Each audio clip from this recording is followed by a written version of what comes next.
It's Monday night, ladies and gentlemen. Welcome back to Cageside Live. It's been a couple of weeks, but let's not talk about that. Let's talk about fighting. Welcome to the show, Mr. Alex Behunin and Mr. Gabriel Gonzalez. Fresh off the travel back from UFC London. First of all, was the hype real? Was it that damn hot in the UK? Hot? You know what? The first day, yeah. And like, I've been telling everybody, you turn on the news and it's like all just like heat related stories. Like, oh, how many trains are closed? You have like this lady beating the heat by going swimming. It's like all this. And I'm not gonna lie, I think it was really humid. It's like in terms of temperature wise, it's hotter in Cali, Arizona, Nevada. But yeah, they just aren't used to it, and I could tell all their stuff was just not. They don't have as much AC in other places, so their stuff just burnt out. Like I went by in one of the little like mini marts, this dude's AC broke, so I could see like the chocolate on his shelves, like just when it softened up. Yeah. You could see that happened to this dude's shop. It was horrible. So the heat was real. No other way to say it. But honestly, it was only really that bad one day. The rest of the days, it was a little overcast. It never fully sunny, never fully cold. It wasn't that bad. There you go. Check your connection on your earbuds or something because it's like popping when you talk. I don't know, like check on just real quick. Let me check the connection there. Let's see how it goes. Again, UFC London this last weekend, second event in London this year, which hyped a lot of people up to the point where even at the with David Shaw, UFC vice president, I know you were in there too, Gabriel. They were asking him like, oh, okay, well, you gonna come back in 2 times a year? All right, cool. How about 4 times a year? Like they were trying to double each time. Which look, a lot of fans in the UK, you guys certainly deserve more than 2 events a year with the way you guys show up and represent and support, 100%. But yeah, to me it's funny. I just want to see one in Liverpool, just because you just know if you put Molly and Patty on that would be insane. But speaking of Molly and Patty, the stars of the night, arguably, Patty Pimblett, Molly McCann. Molly pulling off another little spinning back elbow. Like, well, she didn't finish the fight that way, but still, that was what led to the finish. And Patty Pimblett with not only a really, I don't want to say, it's hard for me to say dramatic, but like a pretty fun win, honestly, the way he had to pull off the choke, but also a very heartfelt and emotional post-fight dedication of the fight to his fallen friend. So, Gabriel, being in there when that happened, what was the whole experience for you? Like just having Patty and Molly being there with UK fans. So the easiest way to describe it. I think it got worse. Yeah. Let me try it. Let me switch. I see. Yeah. Go ahead, keep talking. All right. I get my works, but looking somewhere else. How about now? Better? That's good. Nice. That's good. That's perfect. Yeah, go ahead. All right, there we go. So they're both from Liverpool, which, if you don't know, is about 4 hours north of London. They have a song that plays for the Liverpool soccer team, "You'll Never Walk Alone." After Paddy had delivered his whole speech, and they were in between fights, and the DJ played that song for the Liverpool guys, the whole arena of thousands of people just straight up were singing along like it was karaoke. I think that sums up just they don't do that in America. No. They don't do that after Conor wins. They don't do that when other guys win or lose. They just don't. And so that's what it was like. Everything that you've seen on TV happened before Paddy walked out. They're all chanting for him. They're chanting during Jordan's walkout. They're chanting when he's in the cage. They went crazy for Molly. They were chanting for Tom. And for sure, the only way to describe it, when those people put their shirt on and tied their shoes to go to the arena, they knew they were going, like, they were leaving their house thinking, I'm going to go cheer on Paddy tonight. That's the only way I could describe it.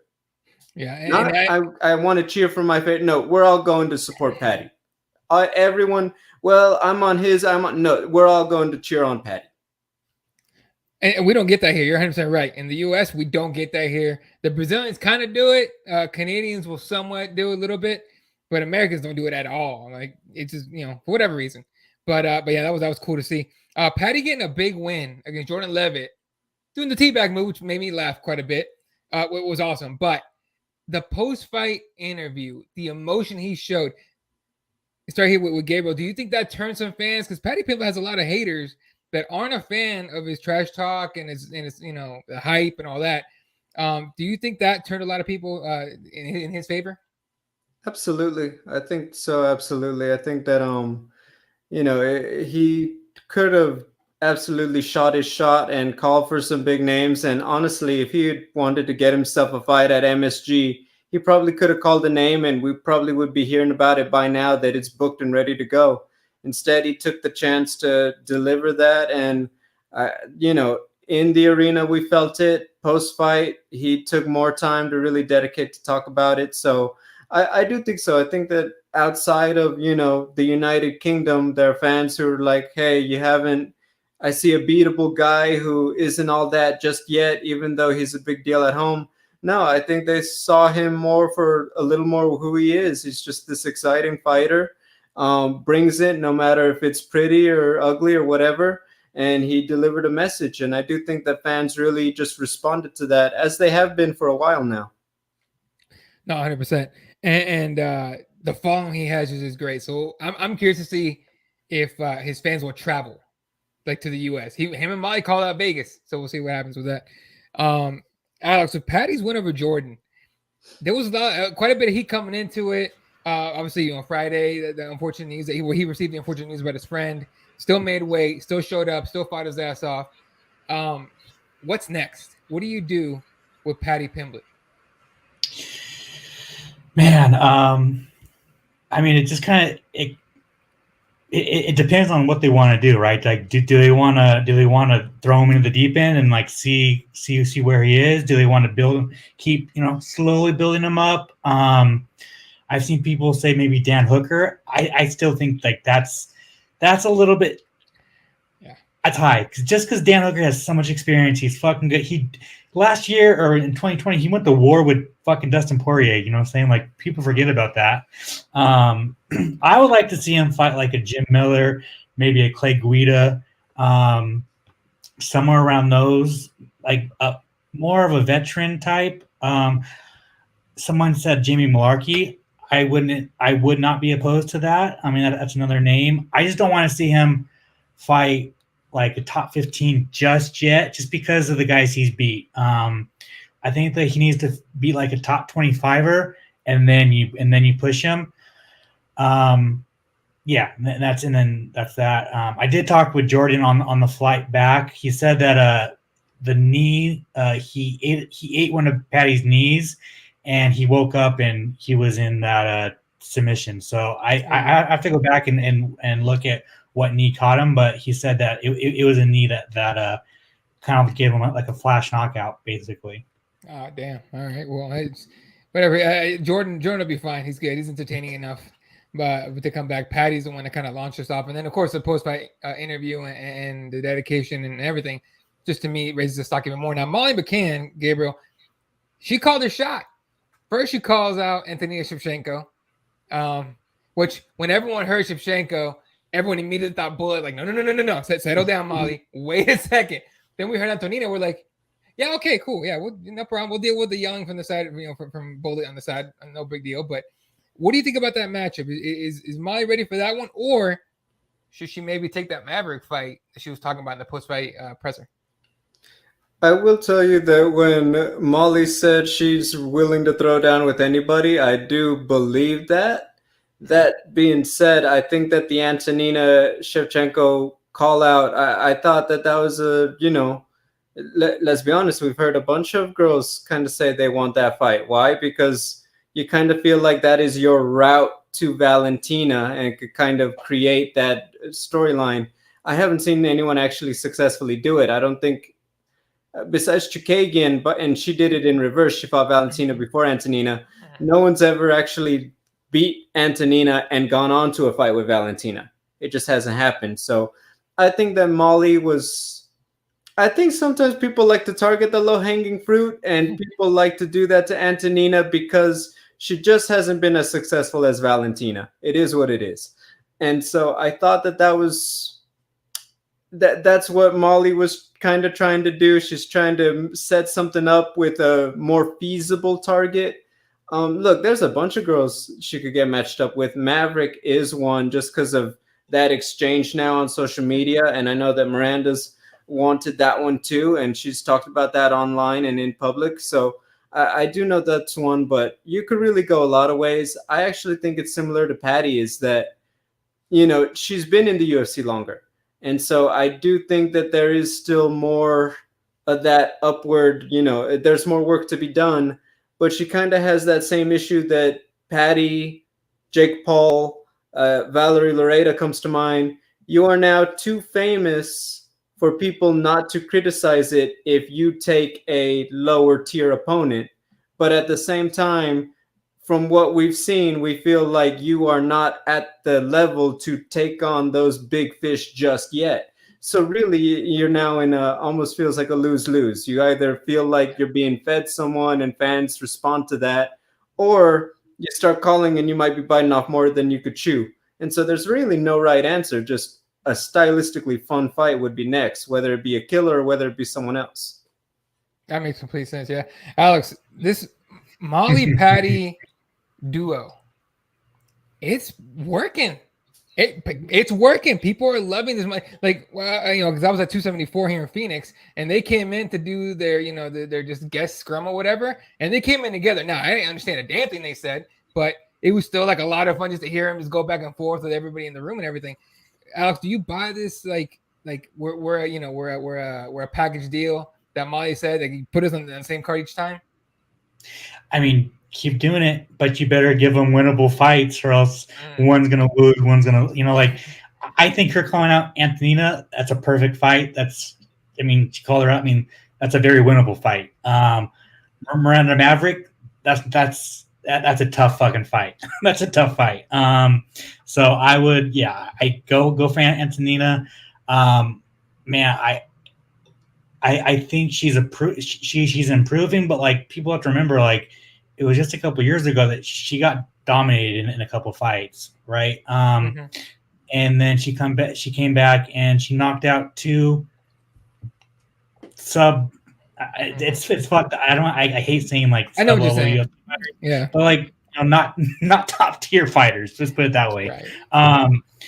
So but the thing about her is she'll always come to fight, right? So like that's like fuck it, you know what I'm saying? Like she could fight Macy Barber next, and she might lose, but she'll come to fight, right? Yeah. And I think that's all that really fans really care about.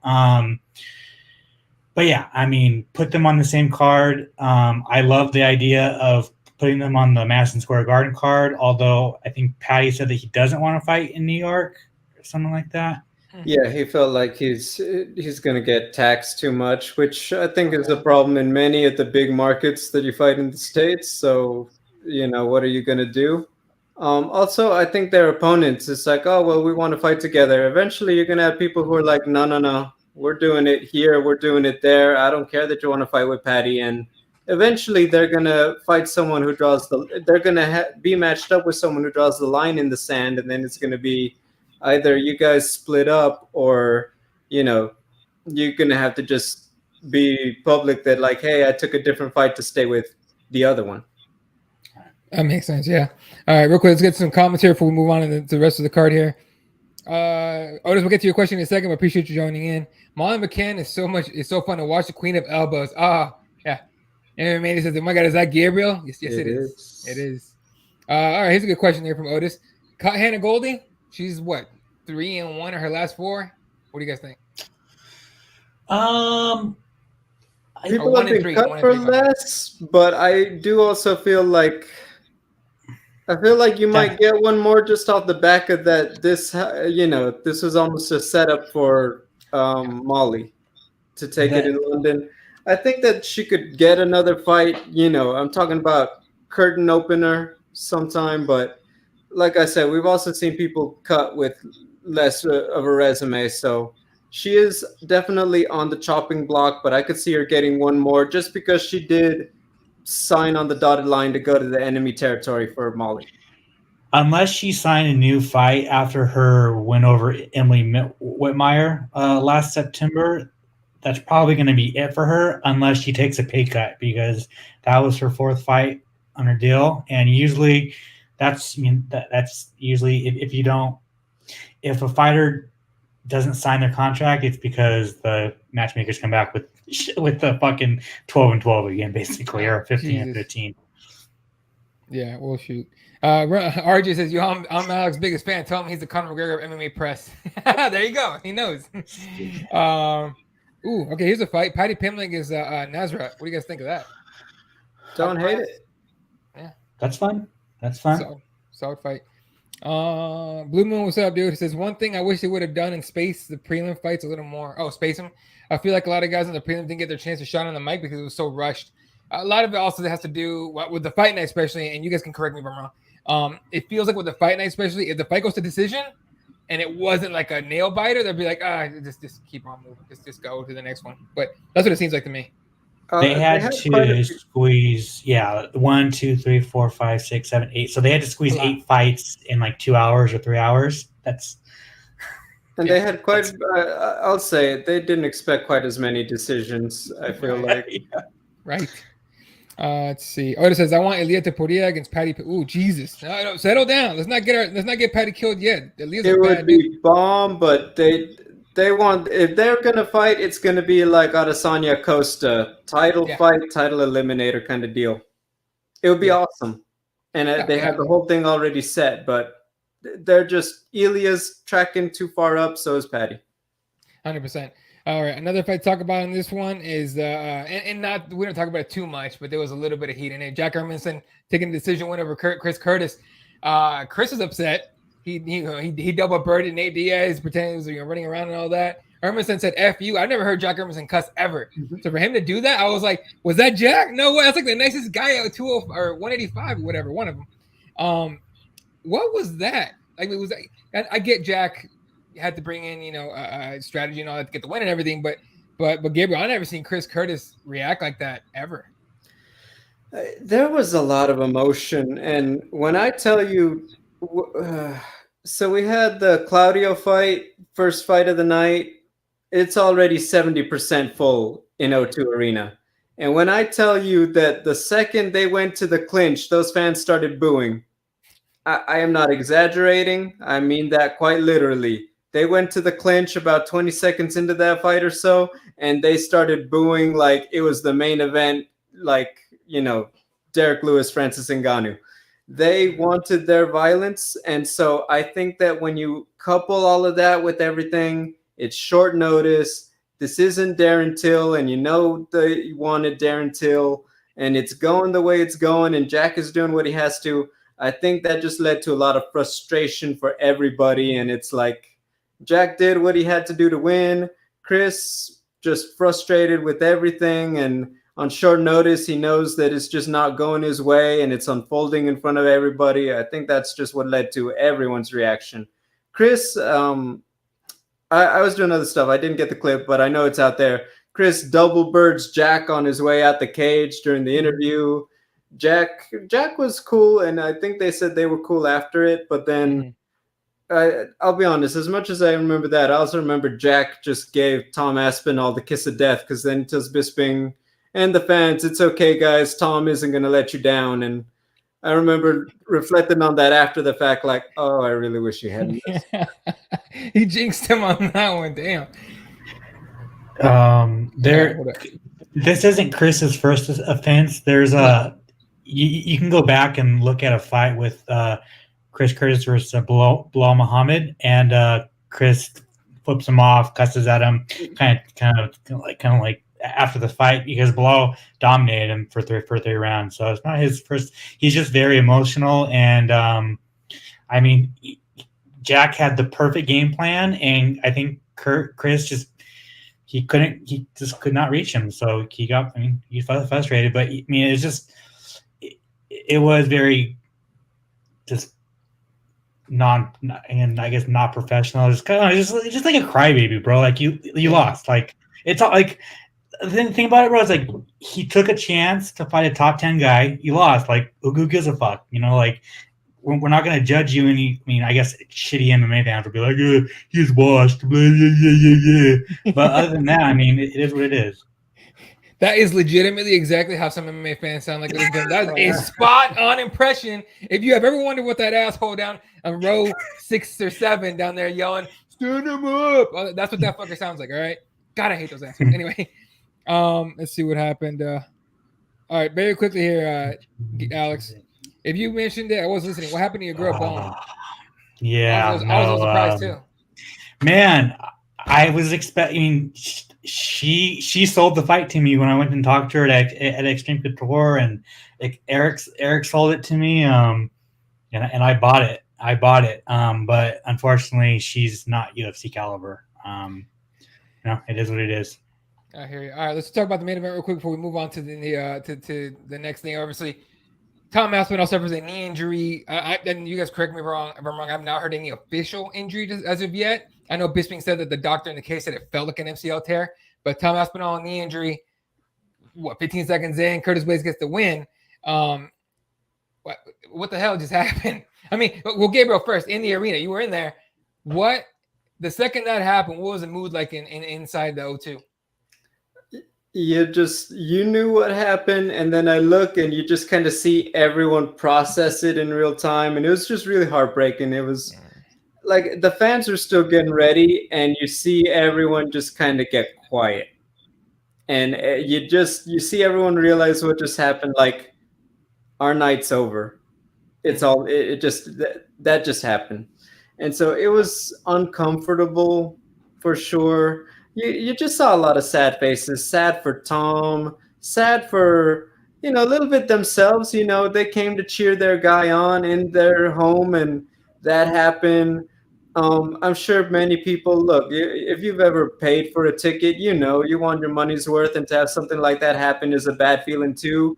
All of those feelings just hit everybody, and it was just, you just felt sad for everyone. Like, you're feeling for Tom, you're feeling for everyone. It was just like, it just sucked.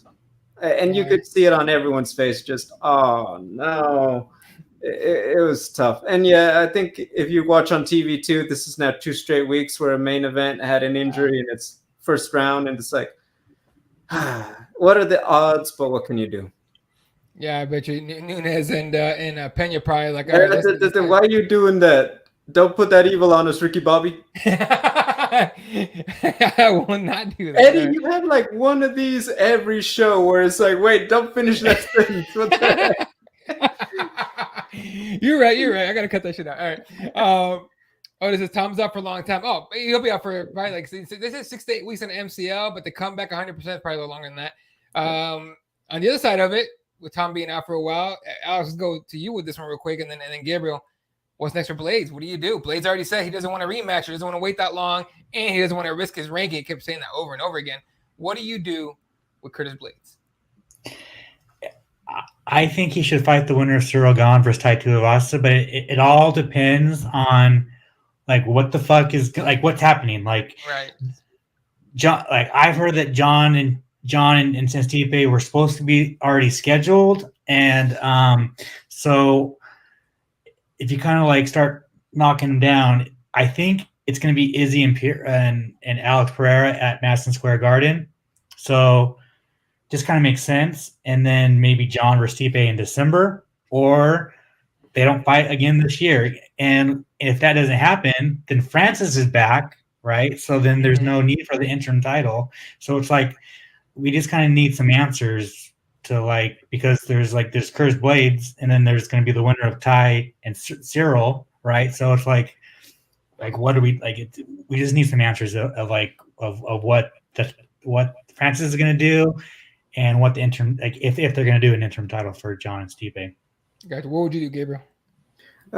Same. I think that Curtis is trying to strike while the iron is hot. He feels like he's won some big fights, lost a few, beaten some up and comers. He feels like his time is now to call his shot and try to make it happen to get that title. Now, look, as long as it's Francis Ngannou, he knows that he's probably not on the short list. Okay, he wants to stay on the timetable for the Cyril and Ty winner.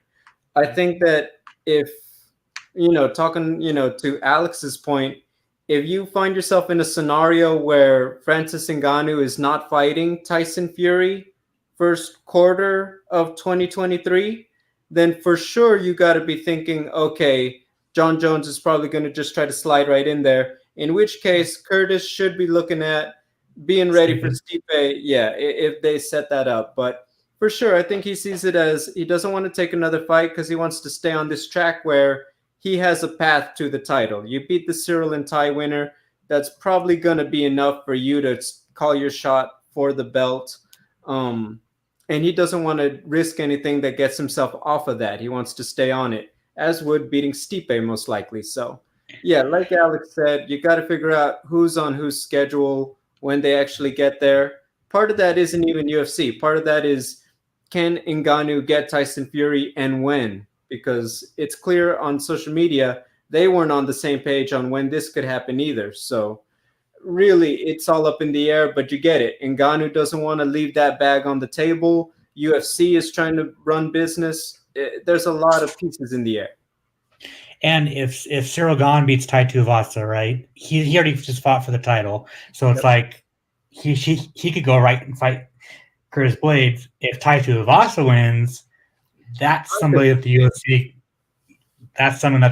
can be like, all right, you get the title shot. You know what I'm saying? So it's like there's so many moving parts, and we just kind of need some answers of when is John and Stipe going to fight, and if they're not going to fight, then let's move, let's go. Yeah, I mean, I like to keep divisions moving. I hate when they get held up. Eight Loco says if I'm assuming Sergey against Derek Lewis, if Pavlovich wins, I can see him and Blades matched up next. What do you guys think of that? I don't think Curtis takes that fight. Curtis won't. When I tell you he was not interested in entertaining that, he is not. Until they tell him it's not going your way, he is not going to stay. I asked him, well, what about staying busy? Why? And he was offended. I was like, all right. He was. He was. Okay. All right. Fair. All right. That's where you're at. Okay. And like I said, I think he feels the time is now to shoot his shot. And you know what? Yeah, to his credit, he has been in the UFC a minute. I think he feels like it's his time. Either get it or what are we doing, right? Okay, that's fair. Right. All right. Moving on. Anything else on this card you guys want to touch on before we move on?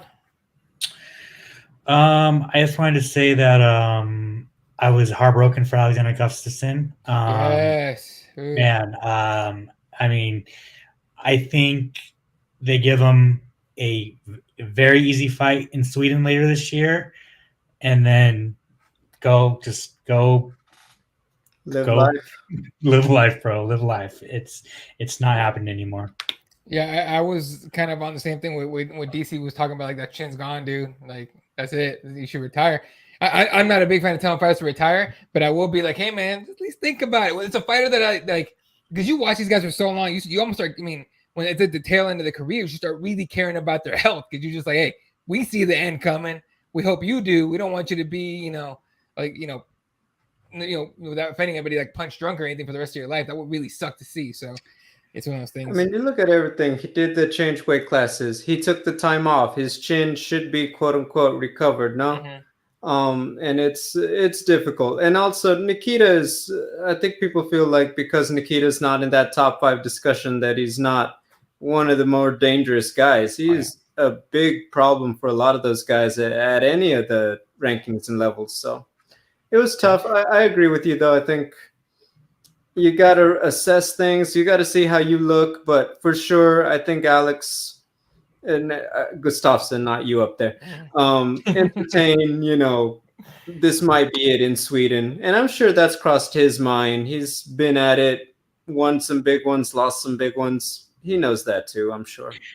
I mean, and I get the Krylov, like, he is good, but I feel like for Gustafsson, like, if you can't beat Krylov, then there's no path for you to get that belt that you've came so close to getting. I will say, don't let anyone ever stop you from, Triller, Triad combating, and BKFCing, whatever you want to do, Gus. I will say there are options for him out there for sure. But yeah, if you're talking about can he still get up there, make a run for the UFC title, I will say it does worry me for him if that's his goal right now. Right, 100%. All right, plenty of fight announcements that came out this last weekend. You guys remind me of any if I forget any. The one that stuck out to me, two that stuck out to me most. We'll talk about the one that didn't stick out as much. Made me laugh a little bit. Sean O'Malley gets Petr Yan. That, I saw that and I was like, is he sure about this? Like, are you sure you want that smoke? I get it. Sean's taller, longer, rangy, and all that stuff. Knows how to use his range and everything. That's great. Petr Yan is a former champion and that fucking dude, okay? Like, that's a crazy fight. Alex, what are you thinking when you hear that announcement? I think Sean O'Malley got some fucking balls, bro. He's been calling for it. He's been calling for it, and there's a lot of fighters that'll chirp, and just to stay relevant. And that motherfucker called for Petr Yan, and he got Petr Yan, man, and fucking massive respect. And I mean, was it Bisping or was it someone was breaking it down. It's like if they have if it's just like a boxing striking, like Sean O'Malley could catch him, bro. Mm-hmm. But unfortunately, I think Peter's gonna use his mixed martial arts and make it dirty ugly. But man, Sean O'Malley's I love the fight. I do. I love the fight. I think he called for it and he got it. And man, respect.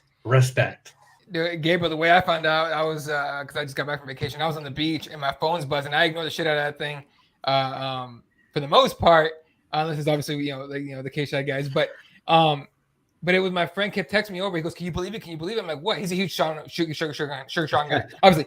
Sean O'Malley in the Valley in Arizona. So he's a big guy. He's, he trains. He sees him train every once in a while and everything. He's like, "Could you believe he took that fight?" I'm like, "What fight?" He's like, "Petr Yan." I'm like, "Fuck out of here. That's not real." So I looked it up and I'm like, "Holy shit!" So Gabriel, that makes me kind of respect Sean a little bit more. Like I never disrespected him. I was just tired of the talk. But now it's for real. He said that if he gets paid, he'll fight big names. He got paid. He's fighting big names. You know what? Okay, because I always said, Sean, if you have no intention of fighting these guys, and when they call for it, I do not want to hear it. I don't want to see you tweeting. I don't want to hear about you in interviews. Because why? It's like, oh, well, when they pay me more, I'll totally kick something. I'm like, are you literally wasting my time with this? No, stop it. Now you got paid. You're about to go out there and get some. All right, I'm here for it. Let's see it. Tall, long, fighting a beast in Petr Yan, guy who's still a championship level fighter. Let's get it. I don't got anything more to add. There you go. Perfect. The other fight that has people DMing me and texting me because, well, man, if you guys have seen my poster up here, Nate Diaz, Khamzat Chimaev.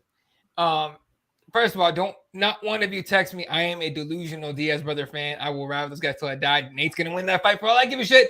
I got plenty of hate for that already. I will bring it on. Win or lose, we ride. But, Alex, that's a hell of a fucking fight, dude. When I saw that, I had a little, when I saw it, I was just like, okay. All right, fuck it. Let's do this shit. We're going to do this. Let's do it right. Alex, do you think this is a legit, like, all right, cool, either guy can win fight, or is this a UFC fucking saying, like, okay, you want out? Your last fight? Here you go. Take it or leave it. So the UFC wanted to sign Nate Diaz to a long contract. I think I heard they wanted him for 5 more fights. Nate said no. they wanted to do Diaz. Well, they were first waiting for Diaz McGregor. That's what they wanted. When they found out McGregor's not coming back this year, then they were pushing for Diaz Poirier. And once they found out that Diaz just wasn't playing ball, they went Khamzat. But Diaz, from my sources, Diaz wanted this fight, and it's not that like him and his team wanted this fight, which I mean, fucking respect for that. And that's a fucking tough fight to go out on, and they're doing it. The UFC is doing it WWE style, where you're going out on a loss. But I mean, and it's crazy, like, bro, like I love Diaz just like you, and it's like there's like a part of me, it's like, man, he's fought nothing but killers his whole career, right? So it's like there's a glimmer of hope that maybe he could pull it off, and then I come back to reality, and I'm like, this is just a tough fuck. It's just a tough woke matchup. up from that dream you were having, Alex. Yeah, it's just a tough matchup. Let's just put it that way. It's just tough. I think this is the first pay-per-view where the UFC is asking fans to forget what they know and just show up with your hard-earned money for the hype alone.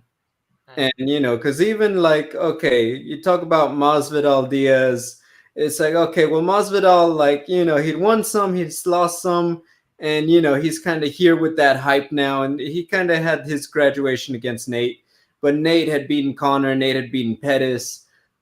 This is one everyone was promoted Khamzat in April.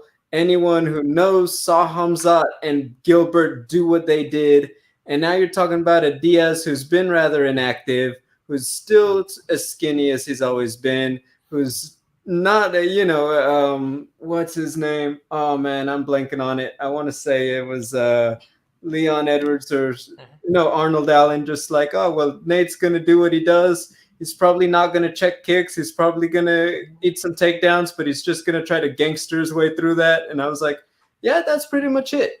But the UFC is essentially saying, you guys love Khamzat, you guys love Nate, we're going to put them together. Even though we know how this is most likely going to go, we're still going to ask you to pay the price for it. And I'm like, well, okay, let's do it then. We're on the train. All right, let's ride the train to the station. And the funny thing about that is like, I saw the matchup, and I remember we were on the beach, and I told my wife about it. I was like, Nate's fighting fucking Khamzat. And she's like, yeah, because I have some buddies in there that in that camp, and they were telling me like, hey, if that happens, it's gonna be legit. And I'm like, we'll see. So my wife looks at me, she goes, "You want to go, don't you?" And I'm like, yeah. Like, I want to go just get a decent ticket and just sit there and pray. But I can pray from home. Fuck all that. But like, we'll see what happens. But yeah, no, that's exactly what it is. You're selling the whole fight on the fan bases. Like Chimaev fan base, Nate fan base. They did the same thing with Conor Diaz too. They did the same thing with kind of more Diaz than anybody when it was Diaz and Pettis. But Masvidal Diaz to me was like the hype of that, right? Like you knew it was gonna be a good fight. You know both guys can go, and they're both gangsters. But it was the same thing. All right, fan bases, step up for your guy. Let's go. So I think you're right on that, right on point with that one. What's up? The thing that like I was thinking about, like, right, so like he gets done with his UFC, he goes and boxes Jake Paul. If he goes and beats Jake Paul, he can come back to the UFC and still be that guy. You know what I'm saying? Because he said in that Helwani interview that like he doesn't like. He said he just wants to go off, do some shit, but like he loves the UFC and he'll always ride for him, right? So like he said he'd be down to come back. So I mean that's something to kind of keep your eye on. Like if he goes out there, beats Jake Paul, and then comes back and then gets that Conor trilogy, it's even more like, well, yeah. It gets huge. I mean, Jake's been the one calling him McGregor, so you get a nice little storyline out of that. Are you guys forgetting Jake is about 30 pounds heavier than Nate? And the Diaz world, that means nothing. I just wonder when people start talking about this. Oh, well, I can't wait to see Jake Paul fight Conor, and I'm like, yeah, you guys do know how much. Of course, he wants to fight Nate. That is freaking easy money for Jake. That huge. Can I say this? Yeah. I think Jake Paul would beat Nate faster than Khamzat will. Nah. I said it. Clip it. Okay. Clip I need. it. We Clip might. it. Now I Alex, see tweet this out. Come on. Now, You know what you do. This is what now, you do. MMA Mania. Congratulations on your new job. Get out there and start sharing it. I said it. Jake Paul would beat Nate faster than Khamzat will. Oh, buddy. How, Okay. Just on how the fucking dare size you? alone. I How said it.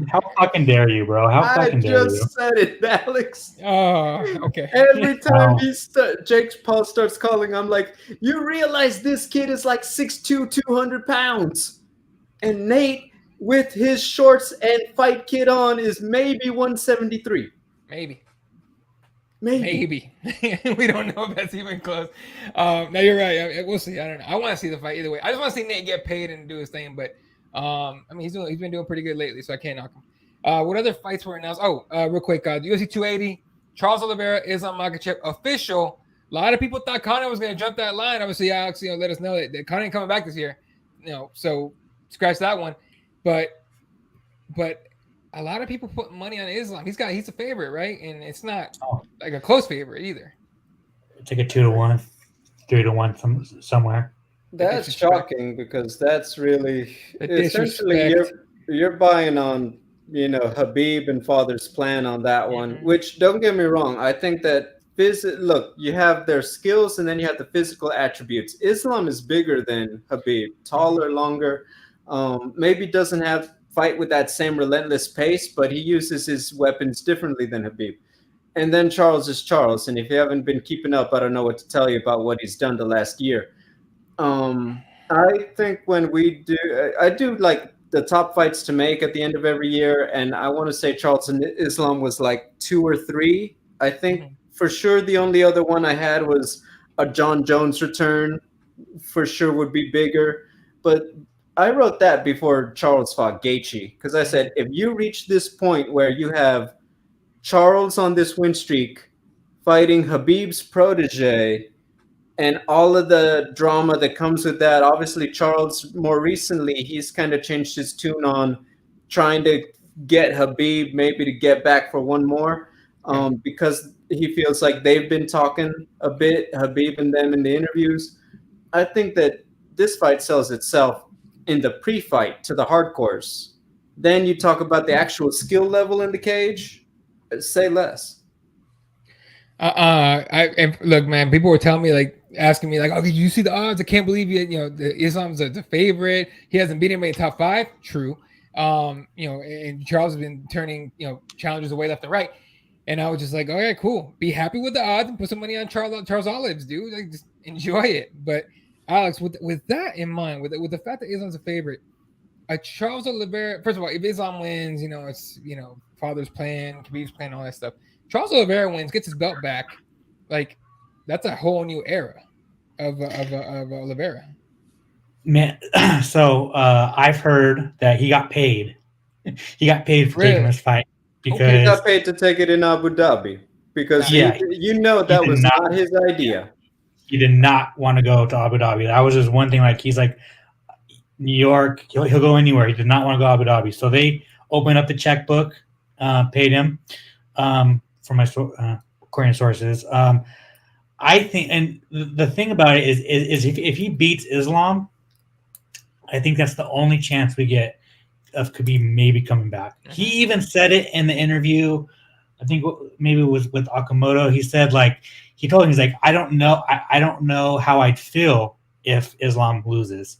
And just with him saying that, that's the little glimpse. That's the little glimpse of hope that we got. Will it happen? Probably not.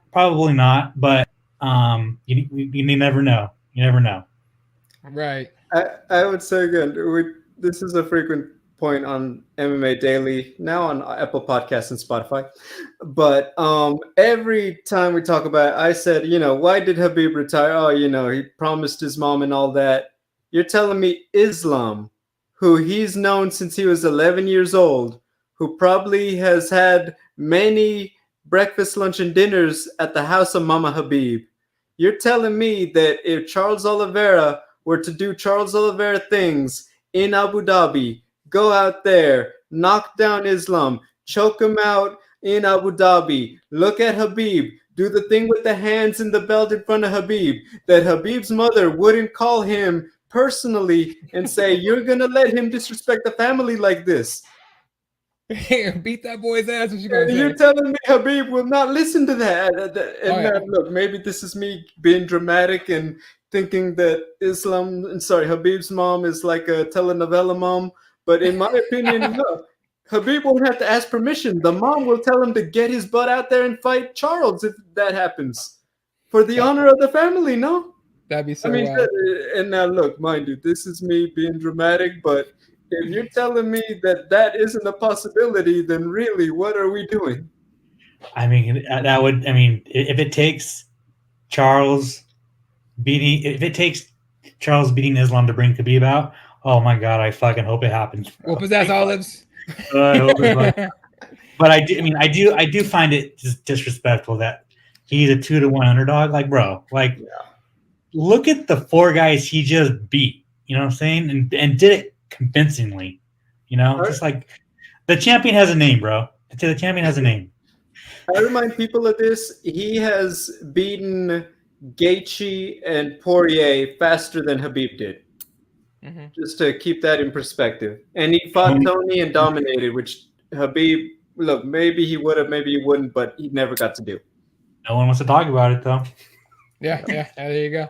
The other fight on 280 moved from UFC 279, especially now that Nate and Khamzat are the main event, but moved over to 280. TJ Dillashaw challenging once again for his former belt against Aljamain Sterling.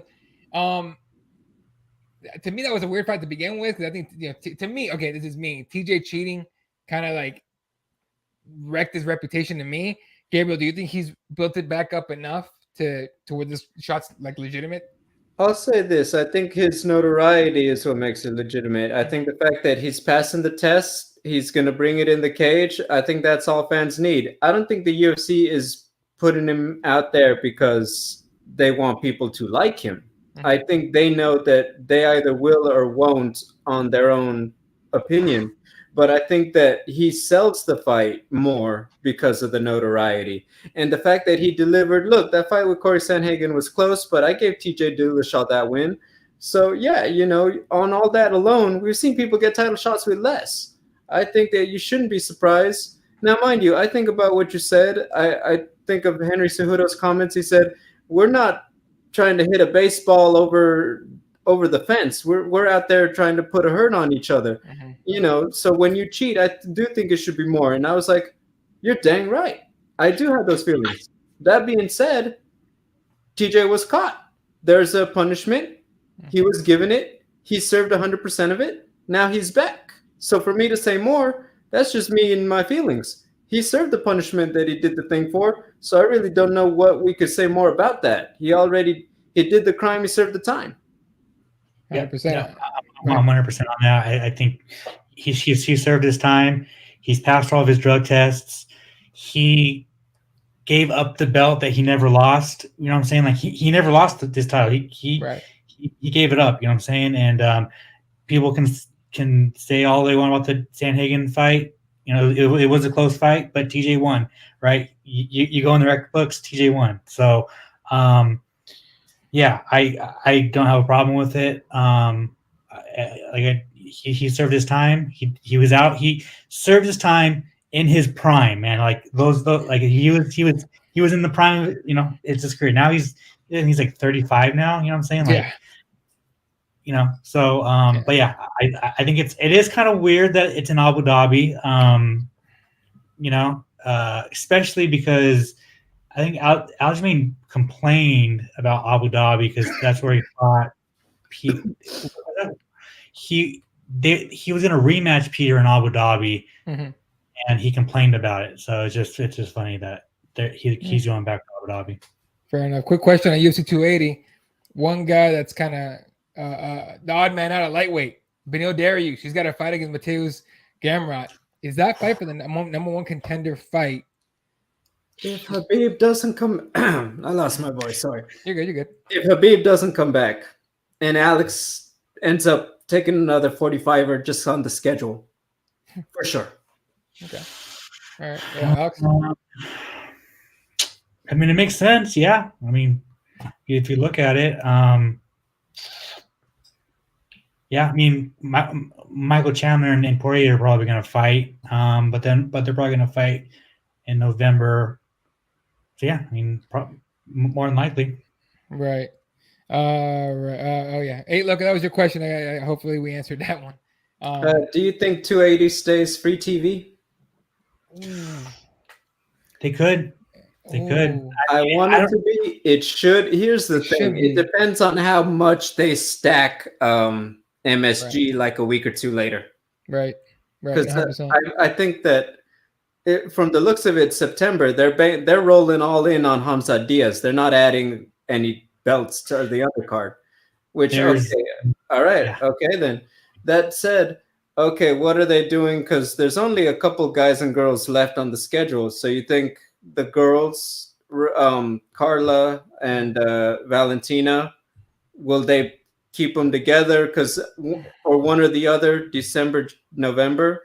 Jiri's out there. He might be on the timetable to come back, but it's like there's not that many belts I feel like will be available to defend November, December. So if all the star power is in October, is that the one that they charge the money for?